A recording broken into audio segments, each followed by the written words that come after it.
ओम नमोर्यन्ताणं नमो सिद्धाणं नमार्याणं नमो वज्रायाणं नमो लोहे सव्वसावणं। मंगलं भगवान् वीरो मंगलं गौतमो गणी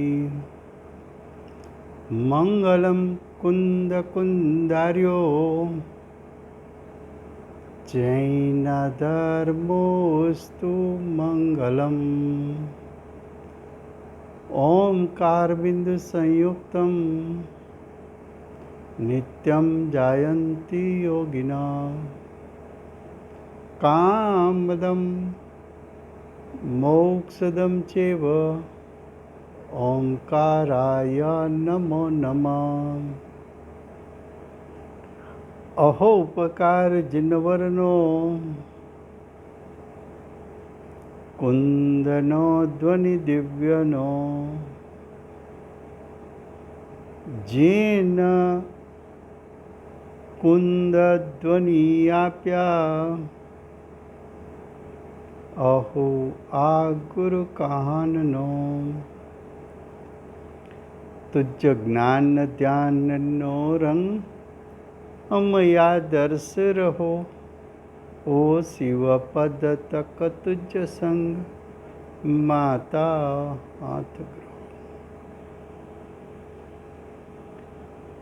आ अष्टपाउड़ नामનું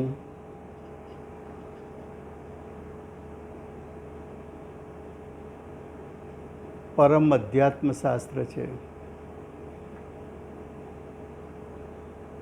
ભગવત કુનકુંદાચાર્ય દેવે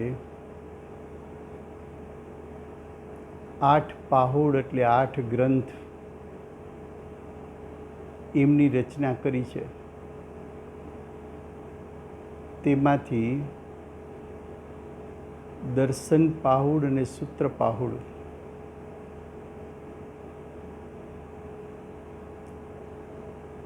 એ બે પાહુડમાં શું કહેવા માગે છે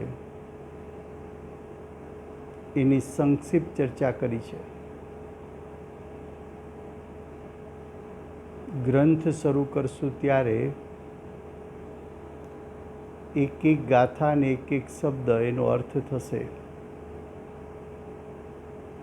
હવે દર્શન પાહુડ ને સૂત્ર પાહુડની ચર્ચા કર્યા બાદ ત્રીજું પાહુડ છે ચારિત્ર પાહુડ. ચારિત્ર પાહુડમાં આચાર્ય ભગવંત માંગલિકમાં અર્યંત પરમાત્માને વંદન કરે છે. અર્યંત પરમાત્માને કેમ વંદન કર્યું? તો કે જેમને ચારિત્રની પ્રગટતા કરી છે એવા જીવોને ચારિત્રના ફળમાં અર્યંત પદની પ્રાપ્તિ થવાની છે. માટે અર્યંત પદની પ્રાપ્તિની ભાવના હોવાથી આચાર્ય ભગવંત અર્યંત પરમાત્માને વંદન કરે છે. પછી આચાર્ય ભગવંત પ્રતિજ્ઞામાં એમ કહે છે કે હું ચારિત્ર પાહુડને કહીશ.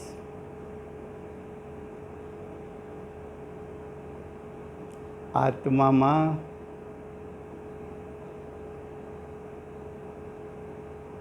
જ્ઞાન છે, દર્શન છે અને ચારિત્ર છે. જ્ઞાન જ્ઞાન છે, દર્શન દર્શન છે, ચારિત્ર ચારિત્ર છે.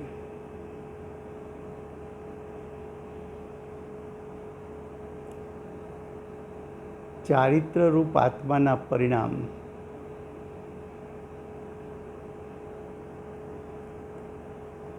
એ શુદ્ધતાનું કારણ છે, શુદ્ધતાની વૃદ્ધિનું કારણ છે. ચારિત્ર અંગીકાર કરવાથી સમ્યક દર્શન, સમ્યક જ્ઞાન પણ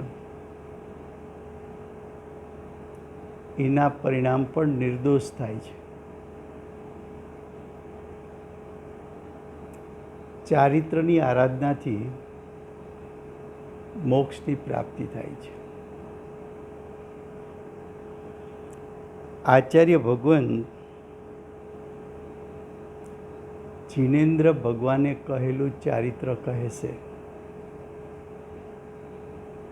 આમ કેમ કહ્યું કે જિનેન્દ્ર ભગવાને કહેલું હું ચારિત્ર કહીશ?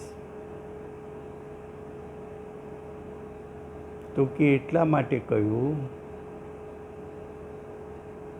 કે 363 પાખંડ મતમાં પણ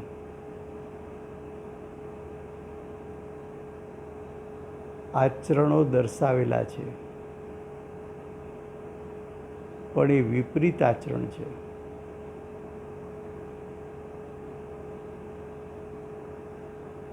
શ્વેતાંબર મતમાં પણ આચરણ દર્શાવેલું છે. એમાં ક્યાંય શરીરની ક્રિયાથી આચરણ મનાય છે, ક્યાંય સ્વભાવથી ચારિત્ર મનાય છે, અને ક્યાંય સફેદ વસ્ત્ર હોવા છતાં મુનિપણું મનાવાય છે. તો આચાર્ય ભગવંત અસ્થિથી કહ્યું કે હું જિનેન્દ્ર ભગવાને કહેલું ચારિત્ર બતાવીશ, જિનેન્દ્ર ભગવાનની સાક્ષીએ કહીશ. આ શાસ્ત્રમાં ચારિત્ર બે પ્રકારે બતાવશે. સમ્યક ચરણ ચારિત્ર અને સંયમ ચરણ ચારિત્ર. જે સમ્યક ચરણ ચારિત્ર છે એ ચારિત્ર એટલે સમ્યક દર્શન એની નિરતિચારતા. નિરતિચાર સમ્યક દર્શન હોય એને સમ્યક ચરણ ચારિત્ર કહે છે. નિરતિચારપણું એટલે શું? તો કે 8 શંકાદી દોષથી રહિત છે.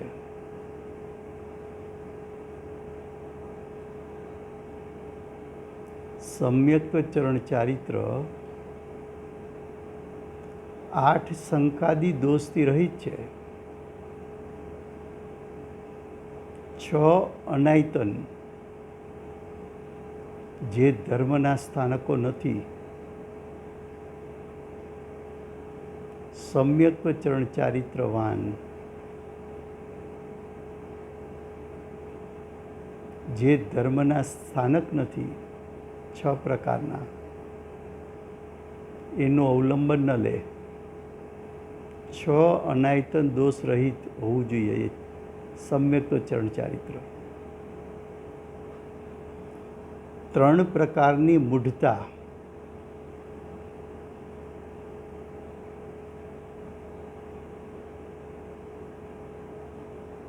દેવ સંબંધી મૂઢતા, ધર્મ સંબંધી મૂઢતા, લોક સંબંધી મૂઢતા. એનાથી રહિત સમ્યક ચરણ ચારિત્ર હોવું જોઈએ.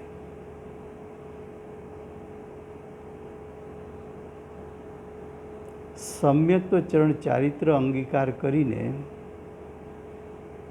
જે જીવ સંયમ ચરણ ચારિત્ર પ્રગટ કરે એવા જીવનો નિર્વાણ થાય છે.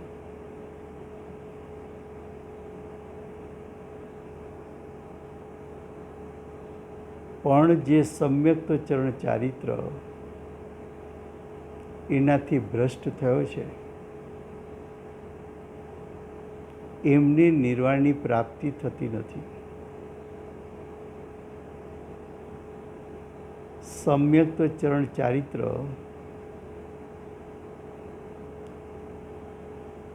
એના ચિહ્નો 8 પ્રકારના દર્શાવશે. એકવાર સમ્યક તો ચરણ ચારિત્ર જેને પ્રગટ થાય એ જીવને અન્ય મતને એવા જીવો ભજતા નથી.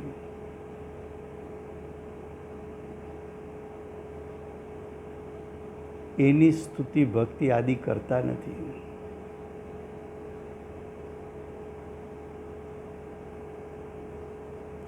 જેને એકવાર સમ્યક તો ચરણ ચારિત્ર પ્રગટ થયું એનું મિથ્યાત્વ નાશ પામ્યું, અજ્ઞાન નાશ પામ્યું અને કુચારિત્ર નાશ પામ્યું. સમ્યક તો ચરણ ચારિત્રથી સમ્યક દર્શન, સમ્યક જ્ઞાન એના કોઈ અતિચાર દોષો હોય તો એ પણ દૂર થાય છે.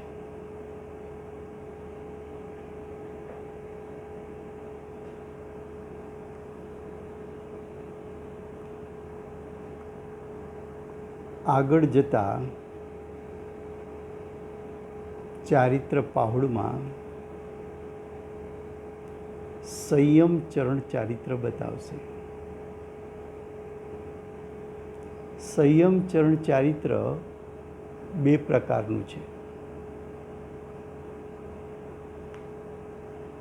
સાગારનું સંયમ ચરણ ચારિત્ર એટલે કે શ્રાવકનું સમ્યક ચરણ ચારિત્ર અને અનાગાર ચારિત્ર એટલે મુનિઓનું ચારિત્ર.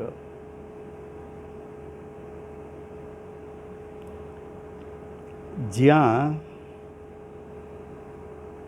શ્રાવકનું ચારિત્ર દર્શાવશે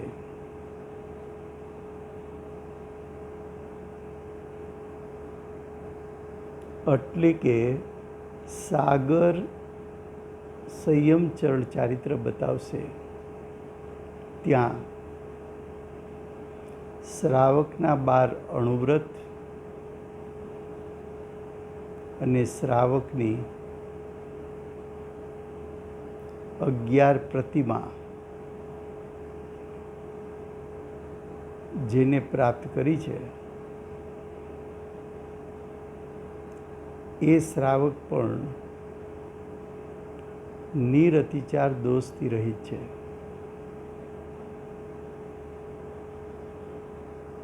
જ્યાં સંયમ ચરણ ચારિત્ર મુનિઓનું બતાવશે એટલે કે નિરાગાર સંયમ ચરણ ચારિત્ર બતાવશે એ ચારિત્ર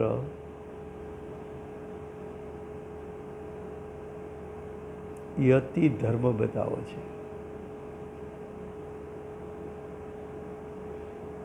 ત્યાં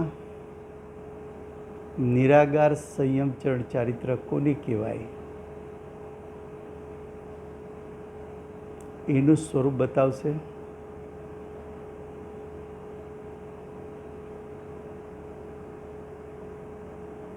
આવું ચારિત્ર પાલન કરવું હોય તો એની સામગ્રી શું એ દર્શાવશે. 5 મહાવ્રત, પાંચ સમિતિ, પાંચ ઇન્દ્રિય જય,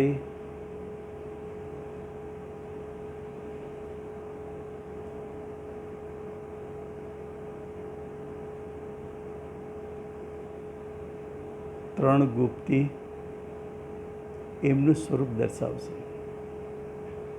સાથે સાથે મુનિરાજની ભૂમિકામાં સમ્યક જ્ઞાનનું સ્વરૂપ પણ દર્શાવશે.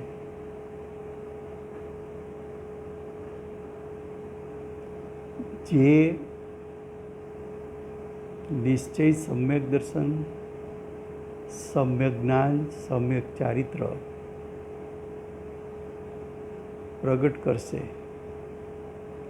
એમને જ મોક્ષની પ્રાપ્તિ થશે.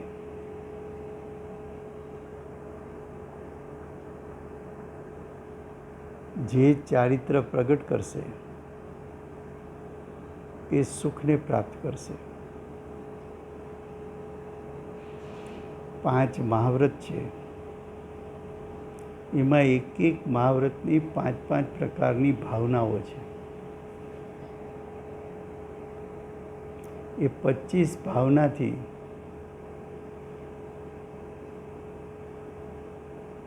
મુનિપણાનું સંયમચરણ ચારિત્ર પણ અતિચાર દોષથી રહિત થાય છે.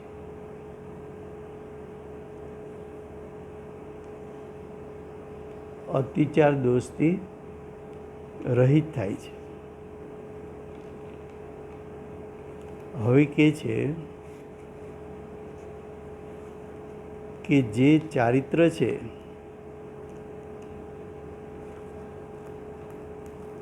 સમ્યક ચરણ ચારિત્ર છે એ નિરતિચાર ક્યારે કહેવાય?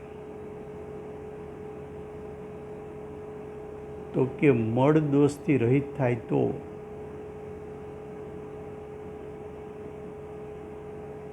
તો કે મળ દોષ કોની કહેવાય?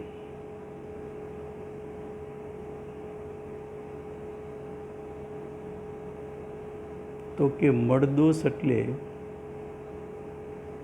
શંકા આદિ 8 પ્રકારના દોષ છે. એ દોષોને મળ કહો.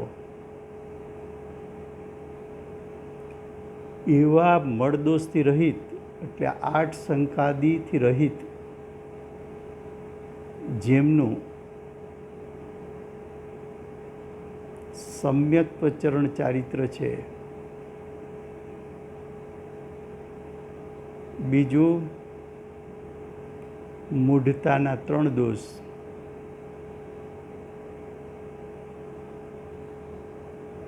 દેવમૂઢતા, પાખંડમૂઢતા અને લોકમૂઢતા. એ 3 દોષ પણ મળદોષ છે. એનાથી સમ્યક દ્રષ્ટિએ મળદોષથી રહિત થતા નિરતિચારપણું પ્રગટ થાય.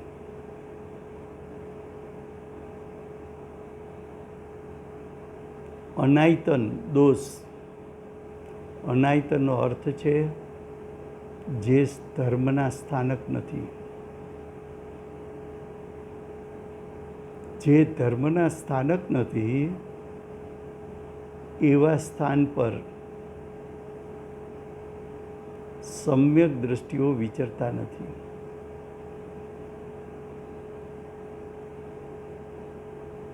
ત્યાં વિચરવાથી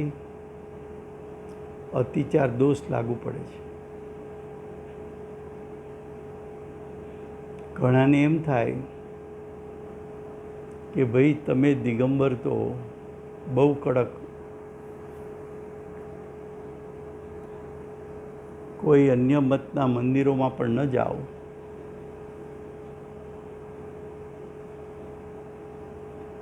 અન્ય મતના મંદિરોની પ્રશંસા પણ ન કરો. તો કે 6 ઢાળામાં કહ્યું છે કે અન્ય મતના કહેવાતા ધર્મના સ્થાનકો ત્યાં જવાનો ભાવ એ ભાવથી સમ્યક દર્શનનો ઘાત થાય છે.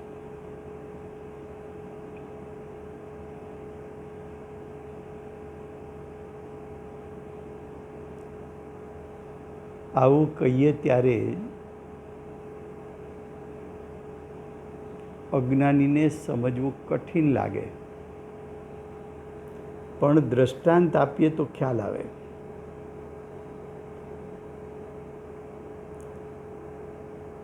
હીરાની બોટલમાં ઝેર ભર્યું હોય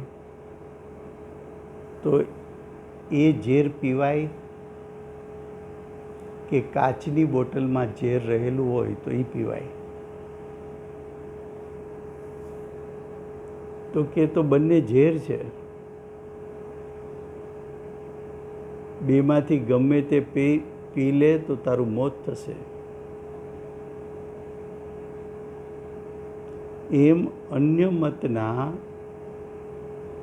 ધર્મના સ્થાનો એ ગમે તેટલા સુંદર કદાચ બનાવ્યા હોય, લૌકિક અપેક્ષાએ, બાહ્ય અપેક્ષાએ સુંદર લાગતા હોય તને, પણ ત્યાં થાય છે તો મિથ્યાત્વનું પોષણ.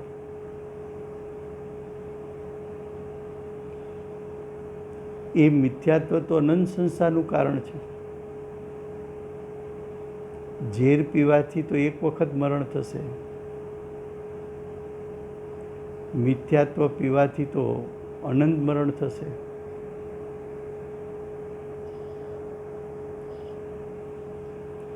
અનાયતન ધર્મના સ્થાનો નથી. ત્યાં જઈને કુદેવની પ્રશંસા કરવી,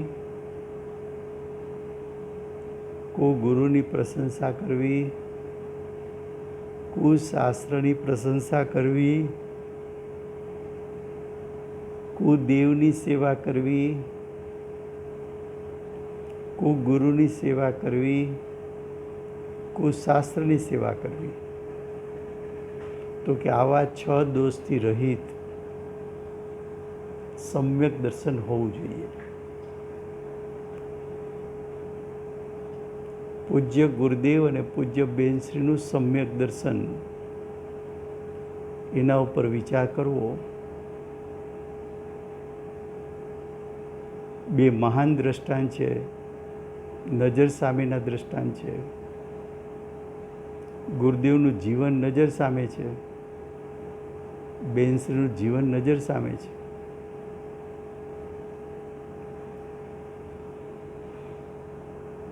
છ અનાયતન દોષ એ પણ મળદોષ છે.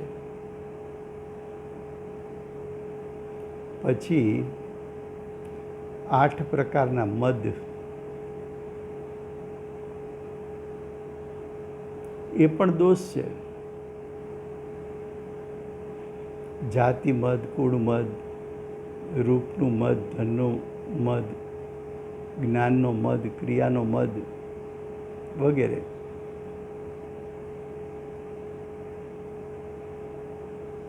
જ્યાં સુધી મદ કહેતા અભિમાન જ્યાં સુધી છે,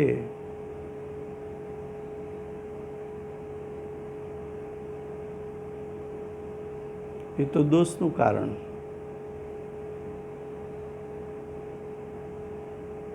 એ પણ મળદોષ છે.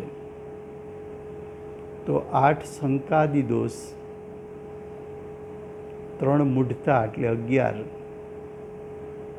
6 અનાયતન એટલે 17 અને 8 મદ એટલે 25. આવા 25 મળદોષથી રહિત જેનું સમ્યક દર્શન છે એ નિરઅતિચાર છે. અતિચાર દોષથી રહિત છે. અને જ્યાં સુધી અતિચાર દોષ છે ત્યાં સુધી ઉપસમ સમ્યક દર્શનમાંથી ક્ષયોપસમ સમ્યક દર્શન થઈ શકતું નથી.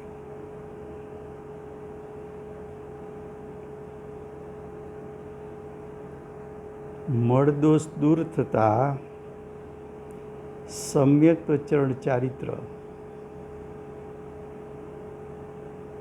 એ શુદ્ધ થાય છે.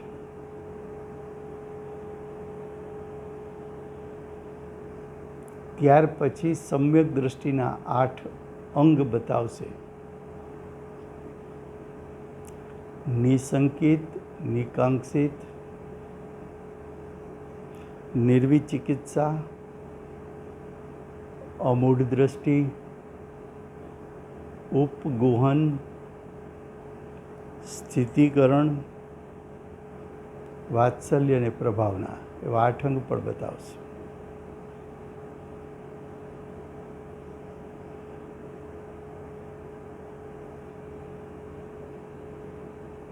જ્યારે નિરતિચાર સમ્યક દર્શનની પ્રાપ્તિ થાય ત્યાર પછી જ સંયમ ચરણ ચારિત્ર પ્રગટ થાય છે.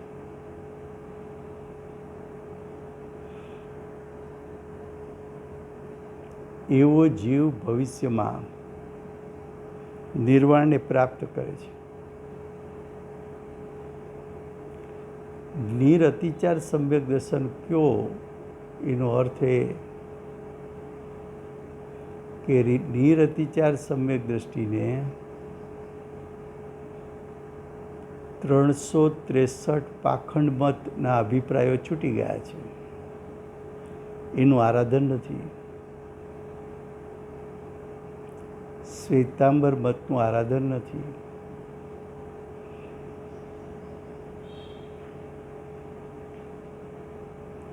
આવા સમ્યક દ્રષ્ટિને સાચા દર્શનનું, જૈન દર્શનનું આરાધન હોય છે.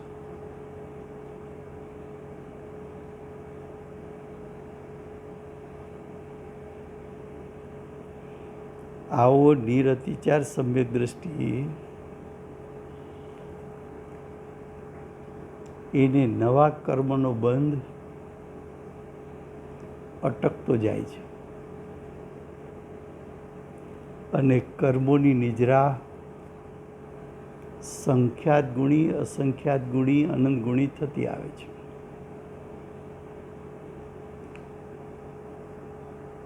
ત્યાર પછી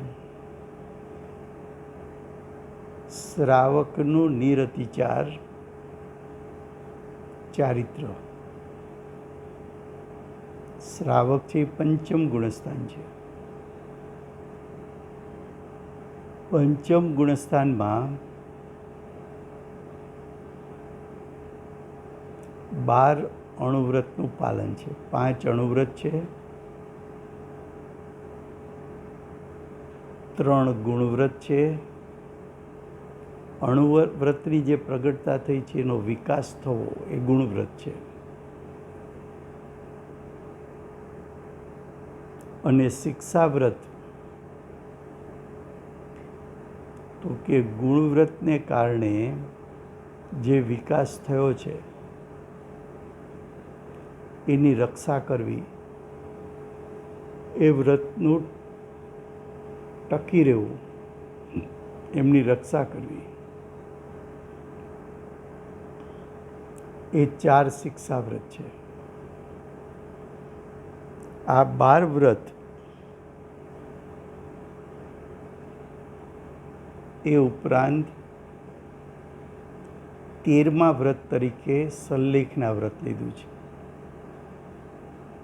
સમાધિ મરણ. સમાધિ મરણ વખતે જ્ઞાની સમ્યક દ્રષ્ટિ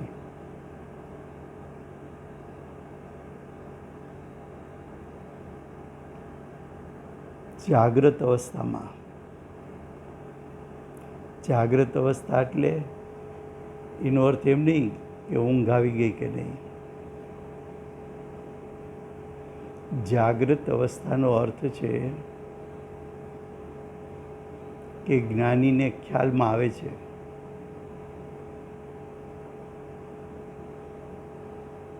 કે હવે દેહને આત્મા ભીન થવાના છે, કાળ નજીક છે.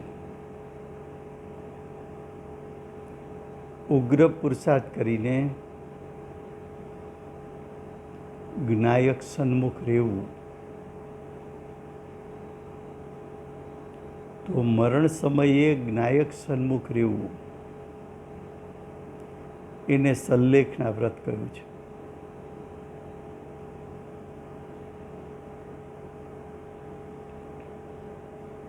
આવા વ્રત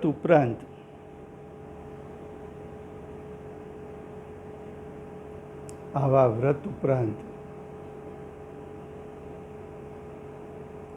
અગિયાર પડીમાં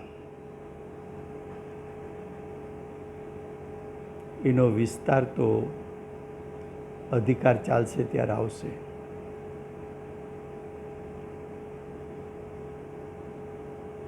દર્શન પ્રતિમા, વ્રત પ્રતિમા, સામાયિક પ્રતિમા, પૌષધ પ્રતિમા, સચિત ત્યાગ પ્રતિમા, રાત્રિ ભોજન ત્યાગ પ્રતિમા, બ્રહ્મચર્ય પ્રતિમા, આરંભ ત્યાગ પ્રતિમા, પરિગ્રહ ત્યાગ પ્રતિમા, અનુમતિ ત્યાગ પ્રતિમા અને ઉદ્દિષ્ટ ત્યાગ પ્રતિમા.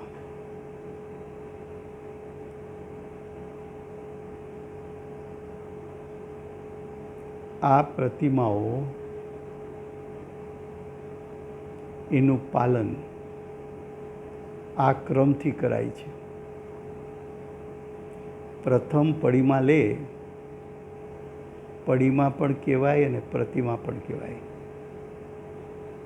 પ્રથમ પડીમાં લે તો એ દર્શન પડીમાં જ હોય. બીજી પડીમાં લે તો એ વ્રત પડીમાં જ હોય. ત્રીજી પડીમાં લે તો સામાયિક પડીમાં જ હોય. પછી પૌષધ પડીમાં, એમ એનો ક્રમ છે.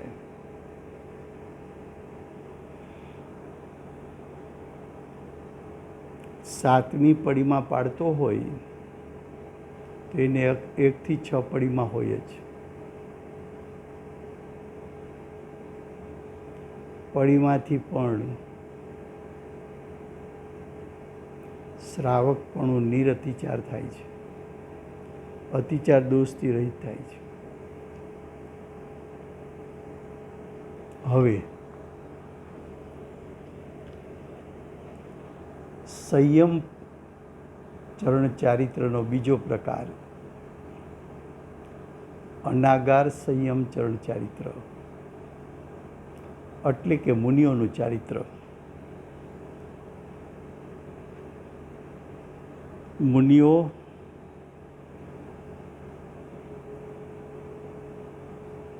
મુનિઓ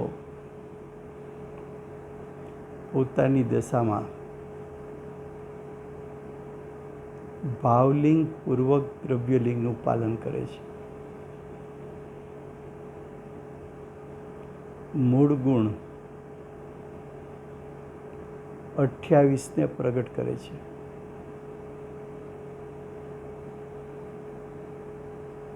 મુનિપણાનું ચારિત્ર, સંયમ ચરણ ચારિત્ર અતિચાર દોષ રહિત કરવા માટે મહાવ્રતની 25 ભાવનાઓને ભાવે છે. એ 25 ભાવનાઓનું સ્વરૂપ અધિકાર ચાલશે ત્યારે આવશે. મુનિરાજ જો અતિચાર દોષ કરે તો મુનિપણું ચાલ્યું નથી જતું, પણ મુનિપણું ચલમલ થાય છે, થોડું મલિન થાય છે.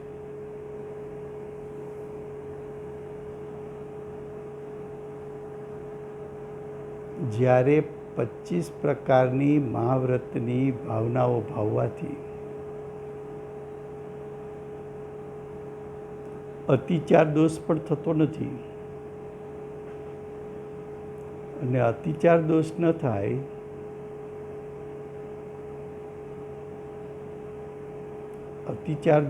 થાય એટલે નિરતિચાર ચારિત્ર પ્રગટ થાય છે.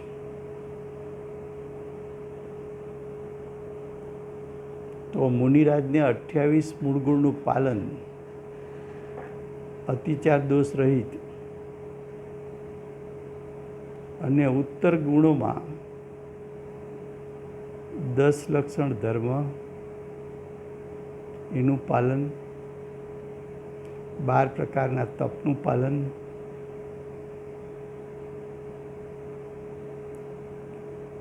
ધ્યાનનું પાલન, એ બધા ઉત્તર ગુણો છે. તો મૂળ ગુણ અને ઉત્તર ગુણ અતિચાર દોષ રહિત પ્રગટ કરીને મુનિરાજ શ્રેણી આરોહણ કરીને અર્યંત પદની પ્રાપ્તિ કરે છે. તો આ થયું સંયમ ચરણ ચારિત્ર. પરિવાર ત્રીજું પાહુડ ચારિત્ર પાહુડ છે. પહેલું પાહુડ દર્શન પાહુડ. દર્શન પાહુડમાં વર્ણન સમ્યક દર્શનનું કર્યું. સમ્યક દર્શનનું સ્વરૂપ સમજાયું. સાથે સાથે એમ પણ કહ્યું કે જિનેન્દ્ર ભગવાને 3 લિંગ બતાવ્યા છે: મુનિલિંગ, શ્રાવક લિંગ અને સ્ત્રીઓનું લિંગ અર્જિકા લિંગ. એનું યથાર્થ શ્રદ્ધાન કરવું. ત્યાં શ્રદ્ધાન જેટલી જ વાત લીધી. સૂત્ર પાહુડમાં જે સૂત્ર પ્રયોજનને સાધી દે, જે સૂત્ર પ્રયોજન દર્શાવે, જે સૂત્ર પ્રયોજનની પ્રાપ્તિમાં નિમિત્ત થાય, એને સૂત્ર કહ્યું. પ્રયોજન તો છે મોક્ષ માર્ગ અને મોક્ષની પ્રગટતા.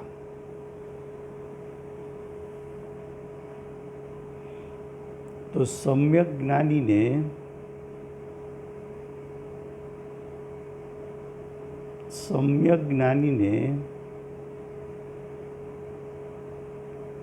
પોતાના જ્ઞાનમાં સાચા લિંગ કયા એનું યથાર્થ જ્ઞાન હોવું જોઈએ. તો કહે છે કે યથાર્થ લિંગ તો મુનિલિંગ છે, શ્રાવક લિંગ છે અને અર્જિકા લિંગ છે.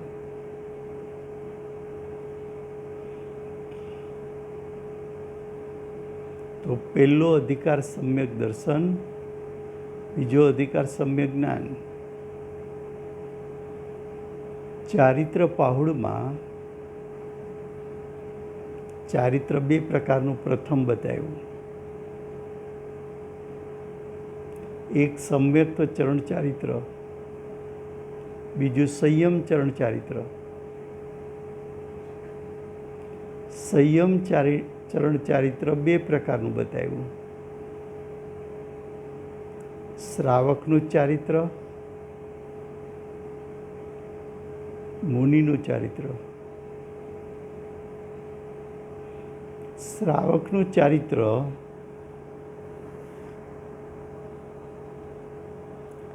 એને સાગાર સંયમ ચારિત્ર કહ્યું. મુનિના ચારિત્રને નિરાગાર સંયમ ચરણ ચારિત્ર કહ્યું.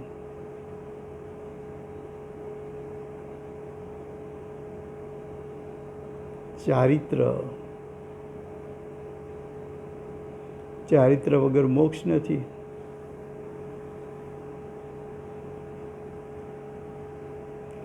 નિરતિચાર સમ્યક દર્શન ન થાય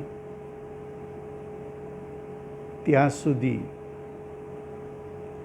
ઉપસમ સમ્યક દર્શનમાંથી ક્ષોપસમ સમ્યક દર્શન થઈ શકતું નથી.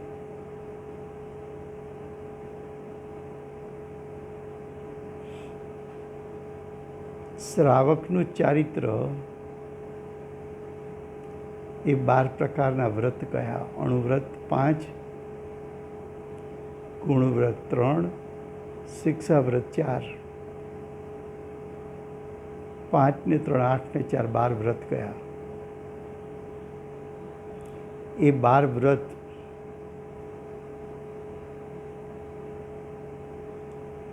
ત્યાર પછી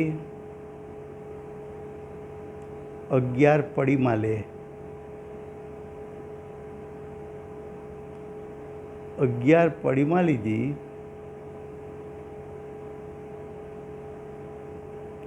તો શ્રાવકનું ચારિત્ર પણ નિરતિચાર ચારિત્ર પ્રગટ થયું.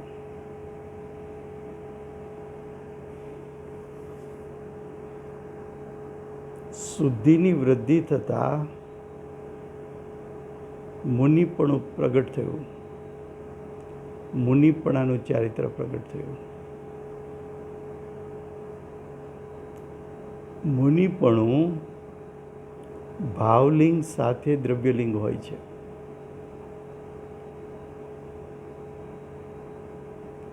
તો પ્રથમ મુનિ 28 મૂળ ગુણનું પાલન કરે અને ઉત્તર ગુણોમાં 10 લક્ષણ ધર્મની પ્રગટતા કરે. 12 પ્રકારના તપને પ્રગટ કરે.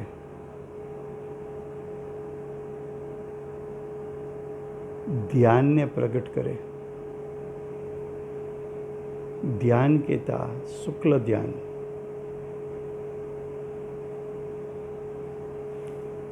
આઠથી 11 ગુણસ્થાન સુધી શુક્લ ધ્યાન પ્રથમ પ્રકારનું.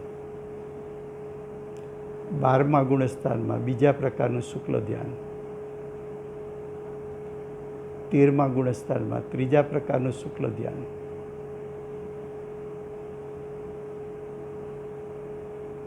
ને પછી ચોથા પ્રકારનું શુક્લ ધ્યાન.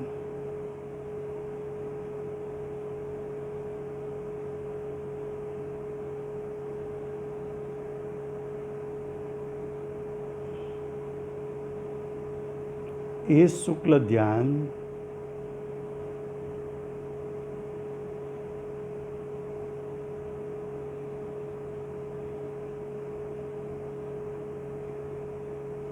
શરૂ થાય ત્યાર પહેલાં મુનિરાજ 25 પ્રકારની ભાવના ભાવતા મુનિરાજનું ચારિત્ર એ નિરતિચાર ચારિત્ર પ્રગટ થાય છે. તો ચારિત્ર પાહુડમાં આચાર્ય ભગવંત આટલો વિષય સમજાવશે.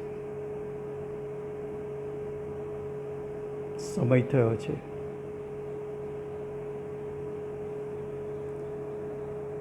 અનંત ચતુષ્ટયના ધારક શ્રી સિમંદર ભગવાનનો જય હો.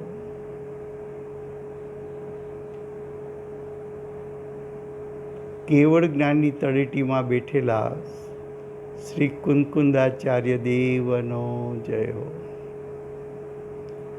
માર્ગ પ્રકાશક પરમ કૃપાળુ શ્રી સદગુરુ દેવનો જય હો.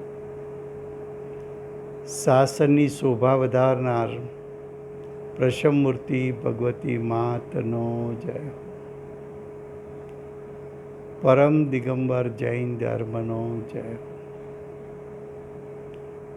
અષ્ટ જીનવાણી માતનો જય હો.